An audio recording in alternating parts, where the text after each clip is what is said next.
से आग्रह करेंगे कि माता शांति देवी की 8वीं पुण्यतिथि है।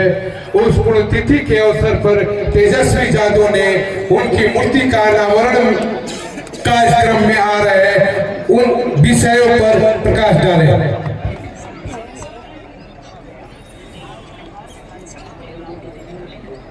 माता स्वर्गीय शांति देवी के पुण्यतिथि के अवसर पर आज मूर्ति अनावरण कार्यक्रम और श्रद्धांजलि सभा की अध्यक्षता कर रहे हैं चर्चित नेता, राष्ट्रीय जनता दल के चर्चित नेता पप्पू यादव जी। यहाँ मंच पर उपस्थित बक्सर लोकसभा के सांसद सुधाकर सिंह जी, पूर्व विधान पार्षद हम सब लोगों के चाचा लालदास राय जी, राष्ट्रीय जनता दल के जिलाध्यक्ष शेषनाथ यादव जी, भरत यादव जी, श्रीकांत यादव जी, अखिलेश यादव जी, निर्मल कुशवाहा जी, मंच पर उपस्थित आप सभी हमारे गणमान्य वरिष्ठ नेतागण और यहाँ इस अनावरण कार्यक्रम में और 8वीं पुण्यतिथि के मौके पर आयोजित इस श्रद्धांजलि सभा में शामिल होने आए आप तमाम लोगों को डुमरांव विधानसभा अंतर्गत 61 में मैं अपनी ओर से हार्दिक अभिनंदन और स्वागत करता हूँ। दोस्तों, हम लोग आज माता शांति देवी के 8वीं पुण्यतिथि पर उपस्थित हैं। बहुत खुशी की बात है कि पप्पू यादव जी, गामा जी और उनके सभी भाई बहनों ने अपनी माता के याद को अपने दिल में संजो के रखा है। हम समझते हैं कि हर माता पिता अपने बच्चों से इतना उम्मीद तो जरूर करेंगे कि कम से कम उनके बच्चे उन्हें याद रखें, उनके कृतियों को, उनके विचारों को याद रखें। वो एक शिक्षिका थी। जो शिक्षक होते हैं वो सिर्फ परिवार के नहीं होते हैं बल्कि वो समस्त समाज के होते हैं। इसी विद्यालय में वो पढ़ाती थी।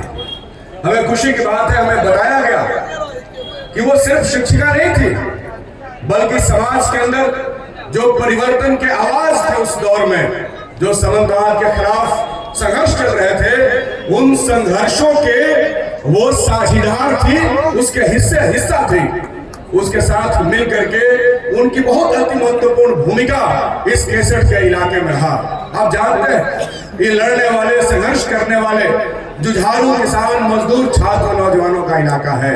और माता शांति देवी ने जिस तरीके से अपने जीवन में बच्चों को शिक्षा देते हुए समाज को शिक्षा देने का काम किया, प्रेरणा देने का काम किया, वो निश्चित तौर पर आज भी हमारे लिए प्रेरणा का एक स्रोत है। आज उनके मूर्ति का अनावरण हो रहा है। वो महान आत्मा, वो महान देवी अब इस दुनिया में नहीं है, लेकिन उनकी मूर्ति, उनके विचार निश्चित तौर पर उनके बताए हुए रास्ते पर चलने के लिए हमें प्रेरणा देंगे। आज इस दौर में, हम जिस दौर में जी रहे हैं, आप देख रहे हैं कि राजनीतिक अस्थिरता इतनी है कि सरकार तमाम संस्थानों का इस्तेमाल अपने विपक्षी नेताओं को परेशान और तबाह करने के लिए कर रही है। लगातार केंद्र की सरकार देश भर में सभी संस्थानों पर हमला उन्होंने करना शुरू कर दिया। जो भी उनके विपक्ष में रहता है उनके घरों पर ईडी के छापे पड़ने लगते हैं। जो भी उनके खिलाफ रहता है उनके ऊपर छापेमारियां होती है, उनके ऊपर कार्रवाई होता है। मीडिया को इस तरीके से मैनेज कर दिया गया है कि आज सरकार के खिलाफ कुछ भी खबरें होती हैं उसको दबा देने की पूरी कोशिश हो रही है। ऐसे दौर में हम लोग एक बहुत मजबूत लड़ाई लड़ रहे हैं। पूरा महागठबंधन बिहार में, आप जानते हैं, महागठबंधन के हमारे नेता माननीय तेजस्वी प्रसाद यादव जी हैं। पूरे बिहार के अंदर महागठबंधन माननीय तेजस्वी प्रसाद यादव जी के नेतृत्व में लड़ रहा है। और हमने ये शपथ लिया है, ये सांप्रदायिक उन्मादी ताकतें जो एक तरफ देश के किसानों की जमीनों को लूट रही है, जो दूसरी तरफ वक्फ जैसे बिल और कानून लाकर मुसलमानों के इरादी कानूनों में दखलंदाजी कर रही है, ऐसी सरकार को बिहार से उखाड़ फेंकने का हमने संकल्प लिया है। और हम समझते हैं कि बिहार 2025 के अंदर जो चुनाव होगा वो बिहार कैसे फिरका परस्ती ताकतों को उखाड़ कर फेंकने में कामयाबी हासिल करेगा। इसी उम्मीद और भरोसे के साथ कि 61 अपनी राय के विरासत के साथ आगे बढ़ता रहेगा।